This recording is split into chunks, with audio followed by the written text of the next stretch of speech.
इन्होंने कहा कि जी जब से कांग्रेस से भारतीय जनता पार्टी में आया हूं चैन की नींद सोता हूं, क्योंकि मुझे पता है कि अब मेरे पे कोई इंक्वायरी नहीं होने वाली, कोई जांच नहीं होने वाली। ये भारतीय जनता पार्टी के विधायक ने खुद कहा।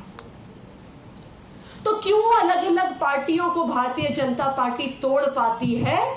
क्योंकि उनके नेताओं ने भी भ्रष्टाचार किया है और वो सीबीआई से, ईडी से, पुलिस से, इंटेलिजेंस सर्विसेज से, इनकम टैक्स डिपार्टमेंट से डरते हैं।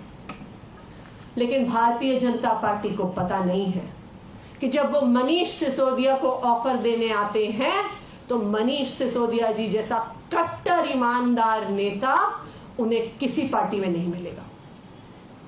ना सिर्फ वो कट्टर ईमानदार हैं, वो कट्टर देशभक्त हैं। और उन्होंने खुद भारतीय जनता पार्टी के नेताओं को कहा कि मैं तुम्हारी धमकियों से डरने वाला नहीं हूं। आज तो तुमने सीबीआई भेजी है, कल ईडी भेज दो, इनकम टैक्स डिपार्टमेंट भेज दो, दिल्ली पुलिस भेज दो, तुम्हें एक पैसे का भ्रष्टाचार नहीं मिलेगा। और मैं आखिरी सांस तक अरविंद केजरीवाल के साथ खड़ा हूं और खड़ा रहूंगा, क्योंकि मेरा मकसद मुख्यमंत्री बनना नहीं है। मेरा मकसद इस देश को नंबर 1 बनाना है और इसलिए मैं अरविंद केजरीवाल के साथ खड़ा हूं। आज ये हमारे देश के लिए कितने दुख की बात है कि आज दुनिया की हर इंटरनेशनल रैंकिंग में भारत हर चीज में पीछे रहता जा रहा है। एक ह्यूमन डेवलपमेंट इंडेक्स की रिपोर्ट आती है जिसमें पूरे दुनिया भर के देशों की रैंकिंग होती है। 160 देशों में से भारत 131वें नंबर पे आता। शिक्षा में 131। हमारे नीचे कौन आता है? अफ्रीका के कुछ देश। जहां पे स्वास्थ्य सुविधाओं की बात आती है तो 160 में से 140वें नंबर पे भारत आता है। हमारे पीछे कौन आता है? हमारे पीछे अफ्रीका कुछ देश आते हैं। हमारे बांग्लादेश जैसा देश हमसे आगे निकल गया है शिक्षा की व्यवस्था में, स्वास्थ्य की व्यवस्था में, अपने देश के नागरिकों को खाना देने की व्यवस्था में। बांग्लादेश भारत से आगे निकल गया है। रोज हम खबर पढ़ते हैं, रोज, कि किसी गांव में कोई महिला छटपटाती हुई मर गई क्योंकि सबसे पास का अस्पताल 50 किलोमीटर दूर था, सड़क नहीं थी, गाड़ी नहीं थी, बस नहीं थी, एम्बुलेंस नहीं थी और उस महिला की मौत हो गई। आजकल हम रोज अखबार में पढ़ते हैं कि बेरोजगार युवा अपनी जान ले लेते हैं, आत्महत्या कर लेते हैं क्योंकि बेरोजगारी चरम पर है। आज भारत में एक आम परिवार को महंगाई की वजह से अपनी रोजमर्रा की जिंदगी चलानी मुश्किल हो रही है। आज हमारे युवा जो 12वीं का एग्जाम पास कर रहे हैं, कॉलेज में एडमिशन नहीं ले पा रहे हैं। भारत देश इतने बुरे हाल में है और हमारे प्रधानमंत्री और केंद्र सरकार सिर्फ और सिर्फ दूसरी पार्टियों की सरकारें गिराने में लगी हुई है। मेरा प्रधानमंत्री जी से आग्रह है कि प्रधानमंत्री जी, इस देश के युवाओं के बारे में सोचिए, इस देश की महिलाओं के बारे में सोचिए, इस देश के बच्चों के बारे में सोचिए, इस देश के नागरिकों के बारे में सोचिए। आज वो आपसे समाधान की उम्मीद कर रहे हैं और आप बैठ के दूसरी सरकारों के खिलाफ षड्यंत्र रच रहे हैं। क्या आपको लगता है कि जिस राज्य में आपकी सरकार नहीं जीती वहां पे हमें ऑपरेशन लोटस करके सरकार को गिराना है? कि जैसे मध्य प्रदेश में गिरा दी, अरुणाचल में गिरा दी, गोवा में गिरा दी, मेघालय में गिरा दी, कर्नाटका में गिरा दी, मध्य प्रदेश में गिरा दी, अब हम दिल्ली में भी गिराना चाहते हैं। मेरा प्रधानमंत्री जी से आग्रह है, ये देश हम सबका है। आज दिल्ली में हम अच्छे सरकारी स्कूल, अच्छे सरकारी अस्पताल, युवाओं को रोजगार, महिलाओं को बस की यात्रा, पूरी दिल्ली में सीसीटीवी कैमरा दे पा रहे हैं। तो आप दिल्ली के मुख्यमंत्री, उप मुख्यमंत्री को बुलाइए, उनके साथ बैठिए कि जैसे आपने दिल्ली में समस्याओं का समाधान किया है वो भी सरकार को मुनाफे में रखते हुए तो हम और राज्यों में कैसे कर सकते हैं, हम पूरे देश में कैसे कर सकते हैं। आज प्रधानमंत्री जी, देश को ऑपरेशन लोटस की जरूरत नहीं है। आज देश को जरूरत है प्रधानमंत्री के नेतृत्व की, आज देश को जरूरत है सारी पार्टियों को साथ काम करने की। तो आज मेरी प्रधानमंत्री जी से अपील है कि वो और पार्टियों की सरकारें गिराने के बजाय देश के विकास पे ध्यान दें, देश के लोगों पे ध्यान दें। धन्यवाद। कोई क्वेश्चंस? जी, बीजेपी के सुधांशु त्रिवेदी ने प्रेस कॉन्फ्रेंस किया है और डिटेल्ड नए आरोप लगाए हैं आप लोगों पे कि जो एक्साइज पॉलिसी फॉर्मुलेट की गई थी उसमें लेवल प्लेइंग ग्राउंड नहीं था, अनड्यू एडवांटेज पहुंचाने के लिए पॉलिसी बनाई गई।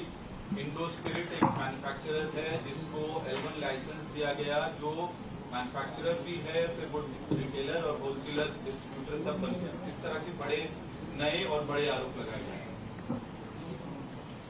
चलिए, कम से कम भारतीय जनता पार्टी ने आज अपनी नई स्क्रिप्ट की जो शुरुआत करी है, कम से कम उन्होंने ये तो मान लिया कि जो स्क्रिप्ट 1 महीने से चला रहे थे उस स्क्रिप्ट में कोई दम नहीं था। क्योंकि पिछले 1 महीने से जो स्क्रिप्ट भारतीय जनता पार्टी के प्रवक्ताओं को मिला था उसमें 4 आंकड़े थे। एक 8,000 करोड़ का घोटाला, एक 1,100 करोड़ का घोटाला, एक 144 करोड़ का घोटाला और एक 30 करोड़ का घोटाला। ये 4 घोटाले पिछले 1 महीने से भारतीय जनता पार्टी की जो ये स्क्रिप्ट है उसमें चल रहे थे। अब भारतीय जनता पार्टी के साथ समस्या ये हो गई कि सीबीआई ने FIR फाइल कर दी और उस FIR में चलिए 8,000 नहीं, 1,100 भी नहीं, पर 144 और 30 करोड़ तक भी FIR नहीं पहुंची। तो अब भारतीय जनता पार्टी को कोई नई स्क्रिप्ट की जरूरत है। लेकिन जैसे एक्साइज पॉलिसी का हर कदम, एक्साइज पॉलिसी की हर डिसीजन जिस प्रकार से 100% लीगल तरीके से दी गई है, वैसे ही चाहे लाइसेंसेस दिए जाने हो, चाहे वेवर्स दिए जाने हो, सब कुछ 100% ड्यू प्रोसेस से हुआ है। मैं तो देखिए, अब तो उन्होंने सीबीआई की जांच शुरू कर ही दी है, सारे कागजात भी उनके पास हैं, तो अब उन्हें प्रेस कॉन्फ्रेंस करने की क्या जरूरत है?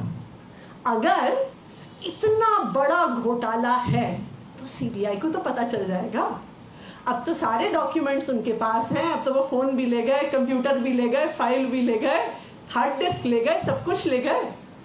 तो अगर इतना बड़ा घोटाला हुआ है जैसा सुधांशु त्रिवेदी जी कह रहे हैं, तो सीबीआई को सुधांशु त्रिवेदी जी से पहले पता होना चाहिए ना। लेकिन ये भारतीय जनता पार्टी की सिर्फ और सिर्फ नई स्क्रिप्ट है, क्योंकि पिछली स्क्रिप्ट फेल हो गई है और ये स्क्रिप्ट भी आने वाले 2-3 हफ्ते चलेगी।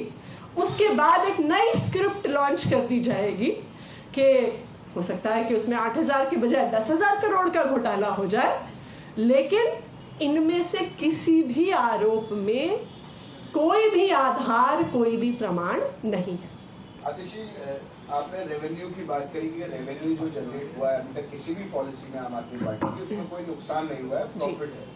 आप बीजेपी ने जो एलेज कराया है कि वो कहते हैं कि एक्साइज पॉलिसी में 6,000 करोड़ के लमसम जो फिगर उन्होंने रखी है कि इसका रेवेन्यू लॉस है। तो अगर रेवेन्यू लॉस था इस पॉलिसी में तो ये पॉलिसी क्यों इम्प्लीमेंट हुई? वो 6,000 करोड़ का ब्रेकअप तो बता दे। अभी तक जैसे मैंने कहा, वो पिछले 1 महीने से 4 आंकड़े बता रहे थे, 8,000, 1,100, 144 और 30। अब वो चारों आंकड़े गायब हो गए। आज 6,000 का नया आंकड़ा वो लेके आए हैं। शाम तक उनके प्रवक्ता 4 और आंकड़े बता देंगे। क्योंकि देखिए, समस्या क्या है कि अगर वो किसी तथ्य के आधार पर बात कर रहे होते तो तथ्य के आधार पर तो बात कंसिस्टेंट रहती है ना।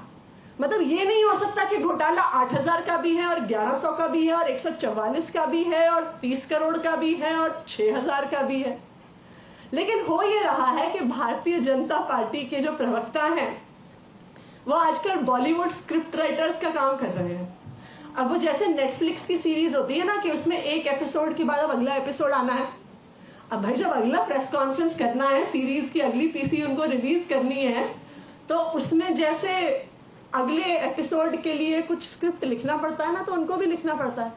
अब हम अक्सर ये देखते हैं कि नेटफ्लिक्स की सीरीज में जब वो 4थे-5वें सीजन तक पहुंच जाती है ना, तो उसमें अजीब अजीब चीजें होने लग जाती हैं जो निराधार होती हैं, जो हम सोचते हैं कि भाई अब सीरीज खत्म कर दो, तुम्हारे पास भी बात नहीं बची है। तो आजकल भारतीय जनता पार्टी की प्रेस कॉन्फ्रेंस नेटफ्लिक्स की सीरीज का सीजन 5 हो गया है, जहां पे उनके पास कोई बात कहने को बची नहीं है, पर बेचारों को रोज डायरेक्टर कहता है कि अब जाओ बैठो कैमरा के सामने, तो रोज कोई मनगढ़ंत आरोप वो लोग बना देते हैं। Thank you. बीजेपी ने कहा है कि हड्डी पहलवान गामा पहलवान अब देखिए, मुझे बार बार उनकी स्क्रिप्ट राइटिंग एबिलिटीज के ऊपर मेरे से कुछ मत कहलवाइए। मैंने कह ही दिया है कि आजकल नेटफ्लिक्स का किसी सीरीज के सीजन 5 पर वो पहुंच गए हैं, तो उन बेचारों को भी अपनी रोज की प्रेस कॉन्फ्रेंस किसी ना किसी फिक्शन से तो भरनी होती है। Thank you.